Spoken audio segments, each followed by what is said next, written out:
votre essence est la manifestation de l'amour divin. Nous sommes l'actualisation de l'amour divin. Nous sommes la manifestation de l'amour divin. Le thème central quand même de cette année, hein, c'est-à-dire de tous les séminaires qu'on a fait jusqu'à maintenant et les séminaires qui vont suivre, c'est quand même la connaissance du divin à travers ses noms et attributs. C'est vraiment ça le cœur des séminaires. On veut effectivement être l'interprétation d'Ibn Abbas, c'est dans notre esprit en réalité. Vous voyez, quand on fait ça, on veut être dans une connaissance plus fine, plus subtile, plus profonde des noms divins, tout simplement pourquoi ? Pour sentir la proximité de lui. Ouais.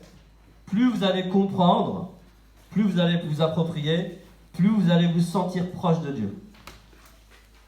Donc la fonction des noms attributs divins est essentielle de ce point de vue-là.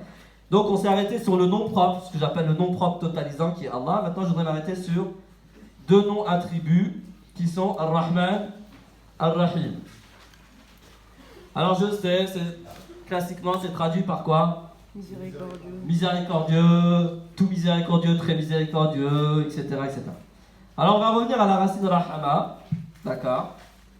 Et dans la racine Rahama,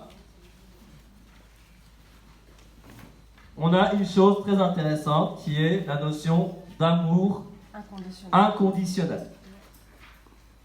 L'amour sans condition. Alors d'où ça vient ? Voilà, on a fait il y a toute une démarche étymologique, hein. Mais là je vous donne la pulpe, comme ça vous êtes tranquille. L'amour inconditionnel. Alors ce qui est très intéressant aussi, c'est que ce qui est lié à cette même racine, il y a deux notions sur lesquelles je vais m'arrêter qui sont liées à cette racine-là. C'est la notion de... Ça veut dire quoi pour vous ? Al-haram. Ça c'est haram, hein. Interdit. C'est pas bien. Hein ? Alors, là aussi, le haram, il faut le laisser un petit peu dehors un moment pour essayer de comprendre.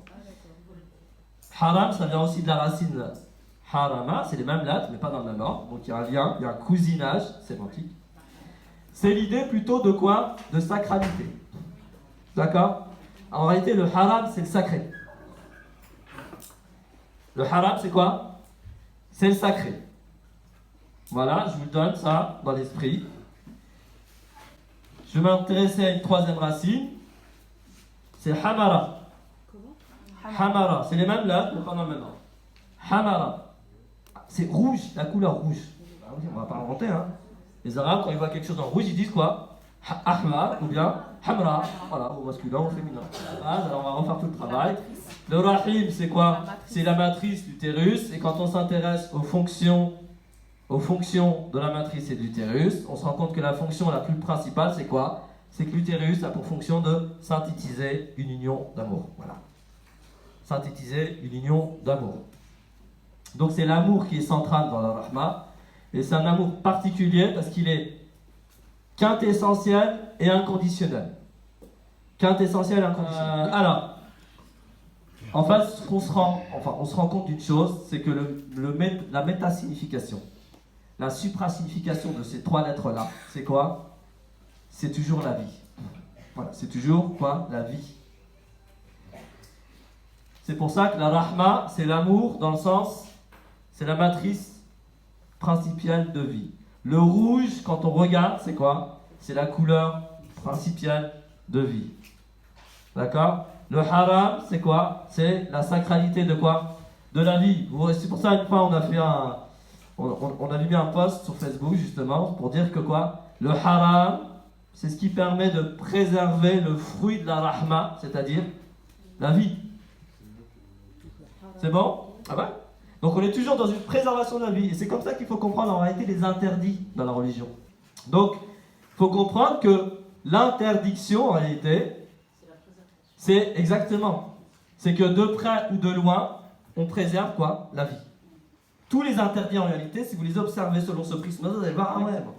Et je vous invite à vraiment relire les interdits de la religion dans le Coran. À cette lumière, vous allez voir que c'est très cohérent de A à Z. Donc en fait, la rahma, c'est effectivement cet amour inconditionnel, quintessentiel, qui va donner vie.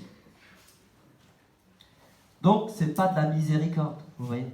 Quand vous dites miséricorde, vous êtes en train de réduire. La rahma, c'est large comme... c'est infini. Et vous êtes en train de dire, non, la rahma, c'est de la miséricorde. La miséricorde, c'est quoi hein? On rappelle, c'est avoir du cœur pour la misère d'eux. Ouais, c'est avoir de l'empathie, avoir de l'indulgence, vous voyez. C'est une partie d'eux. Donc, bien sûr, mais ce n'est pas que ça. C'est bon? C'est plus vaste. Et je rappelle, la rahma, c'est Dieu, c'est le Coran, et c'est la fonction prophétique. Et c'est la raison pour laquelle nous sommes là. Donc la rahma est vraiment une clé d'entrée, une grille de lecture extrêmement intéressante sur nous-mêmes, sur le monde, sur Dieu. Si je vous dis que vous êtes la manifestation de l'amour divin, c'est pas la même chose que si je vous dis vous êtes quoi? Un hasard, d'accord? Et vous êtes mauvais naturellement, parce qu'on a des philosophies qui disent que effectivement l'homme est naturellement quoi?